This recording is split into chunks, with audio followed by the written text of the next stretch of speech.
asylum seekers who arrived undetected in Western Australia likely won't be granted refugee status. The government says more than 60 people who arrived illegally since September have been identified as so-called economic migrants. And rather than spend months or years in limbo on Nauru, the Australian understands many of the mainly Pakistani and Bangladeshi men have returned home of their own accord.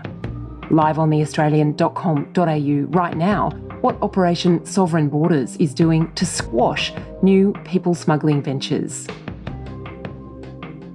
Just days after a disastrous TV interview, one of the country's most powerful retailers has a new boss.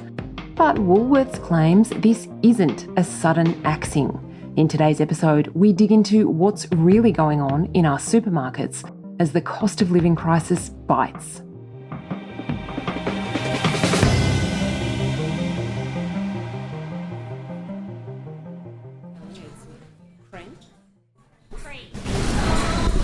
Okay, we need some flour.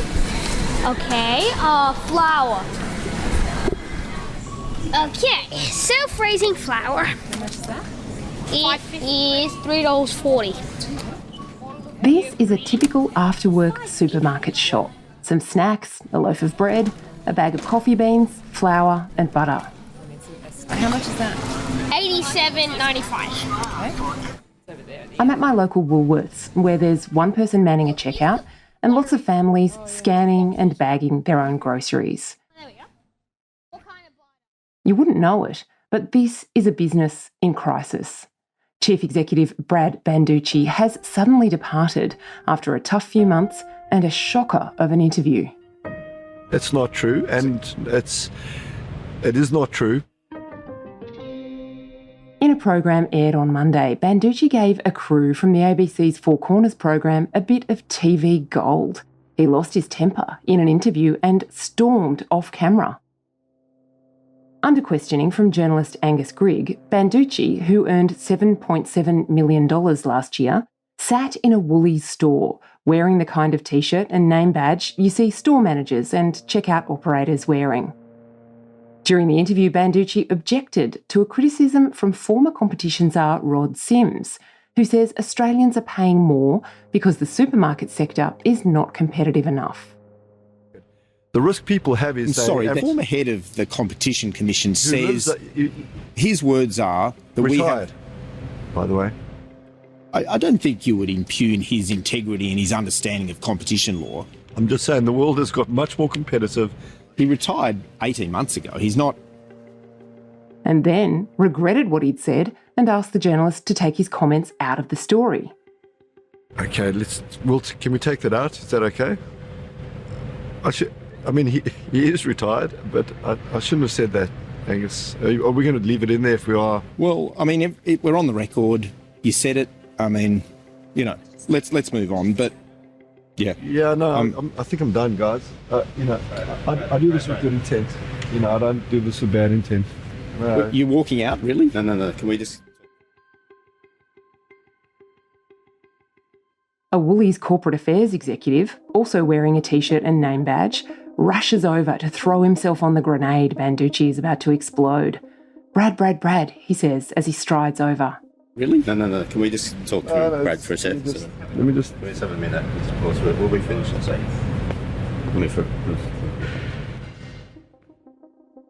The corporate affairs guy takes Banducci into an aisle for a talking to, and Banducci returns to sit down. Let's keep going. But the damage is done. Barely a day after the show's broadcast, Woolworths uses its half-year results update to announce Banducci, who's in his late 50s, is retiring as Managing Director and Group CEO. We've used a voice actor to bring you Woolies' statement. Woolworths Group has been fortunate to have had Brad as its leader, and he's indeed helped us to be better together. Following an extensive international search process supported by external consultants, we are thrilled to announce the appointment of Amanda Bardwell as the incoming and 13th Managing Director and Group CEO of Woolworths Group, as the group starts its next century of creating better experiences together for a better tomorrow. An extensive international search? That makes it sound like this was planned long before the TV train wreck. That's interesting given that Banducci gave a very positive interview in the Financial Review on Monday, again appearing in his Woolies polo shirt and Brad name badge, where he didn't mention retirement at all. I think it is a surprise. Eli Greenblatt is a senior business reporter with The Australian. The Woolworths chairman on the announcement said this was a long planned succession that started last year, that Brad came to the board and that the board spoke to Brad about when the right time was. They started interviewing candidates and thinking about replacements late last year, doing interviews through the year and then into the new year, and that the chairman of Woolies claims that the current events had nothing to do with the timeline, that didn't expedite or accelerate the timeline, that they went at their own speed, and this is where they landed. But I still think it is a surprise and it is a shock to the market, and the share price did fall quite sharply on that news, as well as the profit result, which wasn't the best. But I think to many it's a surprise. The timing is interesting, and I think has to be viewed through the prism of everything that's going on right now at Woolworths, at the supermarkets and in politics.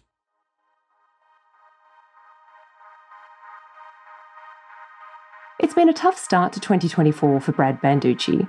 In January, the supermarket copped a backlash after announcing it wouldn't be stocking those little Australia Day novelty flags and bucket hats it usually has in store around January 26.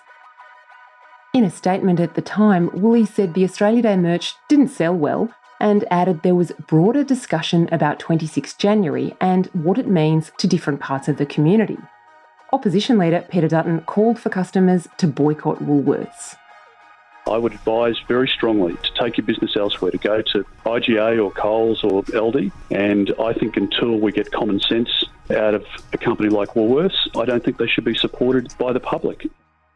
Banducci faced the cameras in his polo shirt and badge, here on Nine's Today program, being grilled by Carl Stefanovic. You must have serious regrets about this. I mean, Woolworths is a smart company. You're a smart CEO. You didn't have to pull the memorabilia out of the stores at all. I mean, you would have avoided all of this. Carl, I think we could clearly have done a better job of explaining our decision. So, that's why I'm here, because I think we could have done a better job. And what I do feel I feel the weight on myself is the impact that this is having on our team. They are proud, hardworking Australians, and for them to be seen as anti-Australian. There's a Senate inquiry into food and grocery pricing at the moment, Eli, and Brad Banducci is saying that he's still going to be the person who fronts up to that representing Woolworths. Is that a good idea? That's right. Well, I think he has to. He's got no choice. I think the Senate has called him to appear, and I think it would be a very brave and courageous CEO who defies the Senate, especially in the current political climate. So he will appear before the Senate as planned, he says, and he has to, along with Leah Weckett from Coles. He can't storm out of that like he tried to on the Four Corners interview. He needs to be very careful, and I bet he'll have plenty of media training between now and then to navigate that and make sure he doesn't blow up or say something he didn't mean to, like he did on Four Corners. Coming up, it's been a tough week for companies whose popularity has dived lately. More with Eli Greenblatt. And just a reminder, you can access this kind of detailed news, analysis and commentary 24/7 at The Australian's website. Check us out and subscribe at theaustralian.com.au. We'll be back after this break. It's common to hear complaints about price rises and allegations of price gouging. But actually, when you dig into the figures, prices for food basics haven't increased that much over the past 50 years when you factor in inflation, how much your money is worth. A loaf of bread was 20 cents in 1973. That's about $2.30 in today's money. I can get a loaf of Woolies home brand bread for $2.70 today. Although if I want a brand like Tip Top or Wonder, that's more like $4.40. A kilo of sugar was 23 cents in 1973. Now I can get a kilo for between $1.70 and $2.40. But there's a few things going on here when you dig beneath those price tags. The cheaper prices are either promoted as specials or they are home brands. If I want my preferred brand and I don't get it on special, I'm paying a bit more. I also pay a lot more if I'm buying healthier foods, the kinds of things not many of us were buying in 1973, but we are buying today, like my favourite wholemeal seedy bread. That's between $5.90 and $7, up to 3 times the price from 50 years ago. And then there are the things we all have to buy: laundry liquid, shampoo, toothpaste. 10 years ago, a kilo of laundry powder was $10. Now it's anywhere between $5.50 and $35. But those prices are changing all the time, and you really need to be concentrating to avoid the eye-wateringly high prices. When my husband does the shopping, he checks every price and shops by what's on special. I chuck the brands I like into the trolley at top speed, usually while talking on the phone, wrangling my children, or listening to a podcast. On this afternoon shop, I paused to look at some of the low price signs a bit more closely. Tons. Can we get some raisins too? I love raisins. Sure. Oh look, these ones are on special. What does it say? $3.75. And what's the sale price? $3.75. So it's not really on sale, is it? It's not on special. That might be why I never seem to get out of the supermarket without spending $50. It's also why the supermarkets have repeatedly been accused by the consumer organisation Choice of lifting prices after they've promised to lock them, and deliberately overpricing products, then sticking huge special stickers on them for a lower price. How do you think pricing and the allegations against big supermarkets like Woolworths and Coles stack up? Are they price gouging, Eli? No evidence has ever come to light of price gouging, and it is a very competitive market. You've got Woolies and Coles at each other's throats. You've got Aldi, you've got Costco, you've got the independents, you've got Amazon, eBay. But in the results that we saw for Woolworths' interim report on Wednesday, their profit margins at the supermarkets increased about 24 basis points to 6.1%, which is, fairly high and has gone up. Woolworths said that it is explained by a shift to online and all the investments they've made in online. But their sales, their food and grocery sales, are slowing, and analysts call that out. It is getting tougher out there. Prices are moderating, inflation is coming down, but what Brad Banducci said is, while you've got shelf prices coming down, and that is happening across a lot of categories, the inputs of doing business are going up. Transport, shipping, fuel, energy, the cost of truck drivers, the cost of repair and maintenance, they're all going up. Prices on the shelf are coming down or flatlining or moderating, and that is hurting Woolworths. There's been some big news this week for 3 companies that are very often in the public eye in relation to their pricing. Richard Goyder, the chairman of Qantas, is stepping down. Jane Herdlicker, the CEO of Virgin, is standing down. And, of course, Brad Banducci. What do you think is the big picture zooming out for CEOs right now, Eli, as people start to maybe run out of savings and get a little bit more cranky about the cost of living?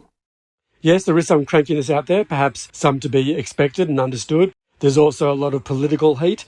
It is tough being a CEO of a public company, of a large company, especially one that is so engaged with the consumer, whether it's airlines, whether it's supermarkets. That is incredibly tough at the moment.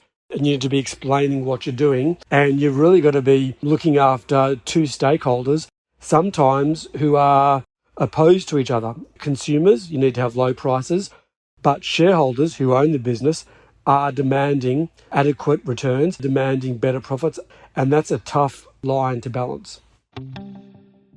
Eli Greenblatt is a senior business reporter with The Australian. You can read all our business reporting and our analysis of Woolies' Wild Week by subscribing at theaustralian.com.au.